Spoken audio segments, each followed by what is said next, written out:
بسم اللہ الرحمن الرحیم۔ السلام علیکم۔ ہزاروں کروڑوں درود نبی پاک صلی اللہ علیہ وسلم اور ان کی آل پر۔ Please like and subscribe.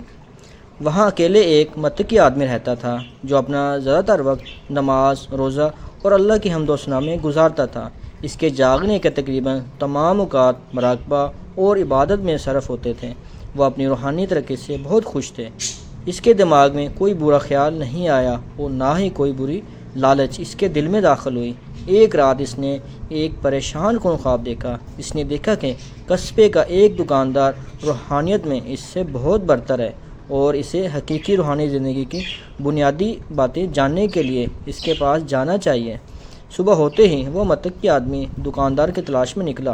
اس نے اسے خوشگوار چہرے کے ساتھ اپنے گاہکوں کے ساتھ سامان بیچنے اور پیسے جمع کرنے میں مصروف پایا۔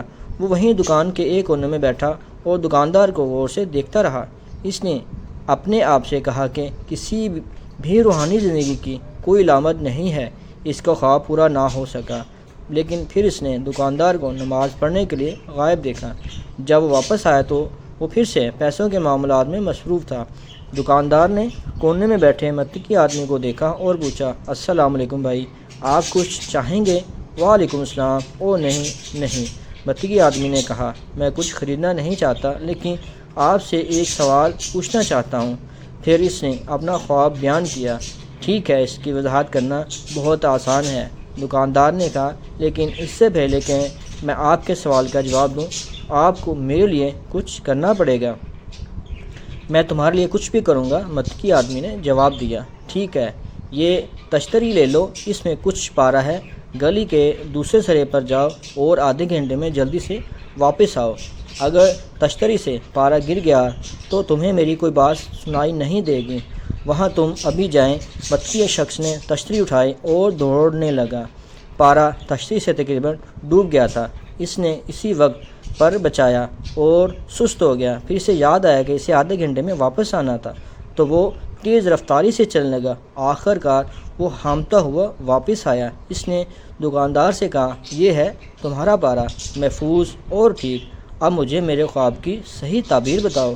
دکاندار نے متقی آدمی کو خستہ حالی کو دیکھا اور اس سے پوچھا، اچھا دوست، اس گلی کے اس سرے سے دوسری طرف جاتے ہوئے تم نے کتنی بار اللہ کو یاد کیا؟ اللہ کو یاد کرو۔ اب متقی آدمی نے کہا، میں نے اسے بالکل یاد نہیں کیا۔ میں نے تشتری میں پارے کے بارے میں بہت پریشان تھا، لیکن میں اسے ہر وقت یاد کرتا ہوں۔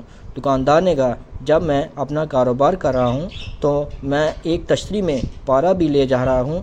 اپنے گاہکوں کے ساتھ منصفانہ، ایماندار اور مہربان ہوں۔ میں دوسرے مردوں کے ساتھ اپنے معاملات میں اللہ تعالیٰ کو کبھی نہیں بھولتا۔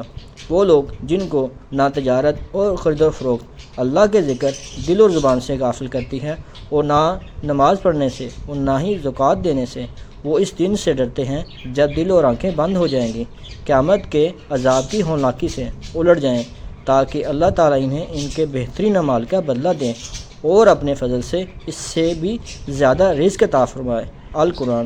دوستو، اللہ تعالیٰ کو ہمیں ہر حال میں یاد رکھنا چاہیے، اللہ کا خوف رہنا چاہیے ہمارے دل میں۔ اپنا اور اپنے پیاروں کا خیال رکھیں۔ بہت شکریہ۔ السلام علیکم۔